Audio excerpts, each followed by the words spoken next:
In clinical and health services research, a critical issue is the ability to measure outcomes and conduct follow-up evaluations on sufficient numbers of research participants to draw valid conclusion from the findings.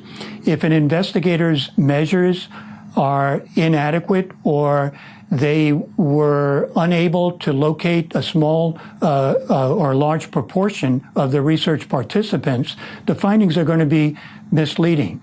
In some evaluation studies, there is a claim that 80 or 90% of the people are abstinent, when those results are based on biased samples. Let's first talk about interpreting follow-up rates. What is a good follow-up rate for a study, and what's a bad follow-up rate?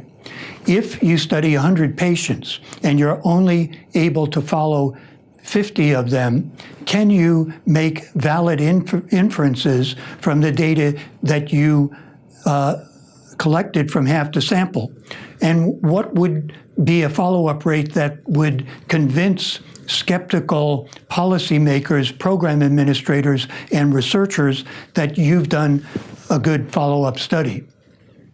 Here's an example from the Marijuana Treatment Project, which had follow-ups conducted with 450 chronic marijuana users who were exposed to two different types of treatment, one a 2-session type of treatment, the other 9 sessions.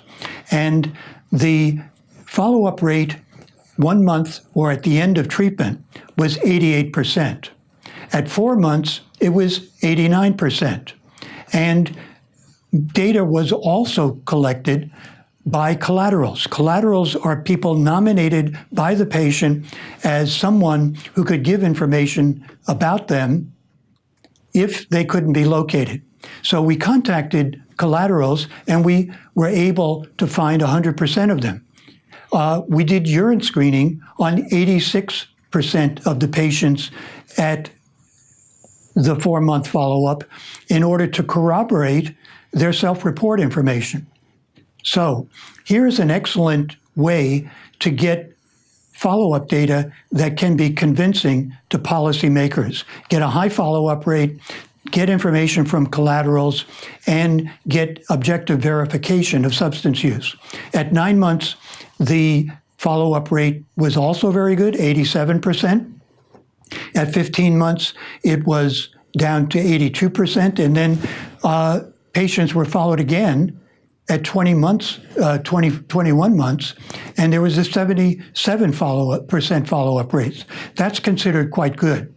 And the way that you evaluate whether you can generalize from the people who were followed up to the original sample, if you get less than 100%, is to do a comparison between the people who were interviewed at follow-up and the people who were dropped out. And what was found in the MTP study is that in treatment assignment, people from one type of treatment, the control group or the brief treatment group or the extended treatment group, there was no difference in follow-up rates across those 3 groups. There were no differences between males and females in the follow-up rates. There were some differences in ethnic composition, suggesting that Hispanic Americans were less likely to be followed up than African Americans and European Americans. So we can say from these data that we got a pretty good sample at follow-up that seems to be similar to the one at baseline, except that it may be somewhat biased in favor of African Americans and European Americans. In general, follow-up rates need to be high enough to suggest that the sample is representative of the original sample that you recruited. There's no absolute threshold, but 75% is considered pretty good, as long as those located do not differ substantially from those who are lost to follow-up. Many strategies have been developed to find people and reward research participants. So if you're doing a follow-up study, monetary payments are often effective in getting people to submit to a personal interview or a telephone interview. Telephone interviews are easier to do than face-to-face interviews, but then you can't collect objective verification.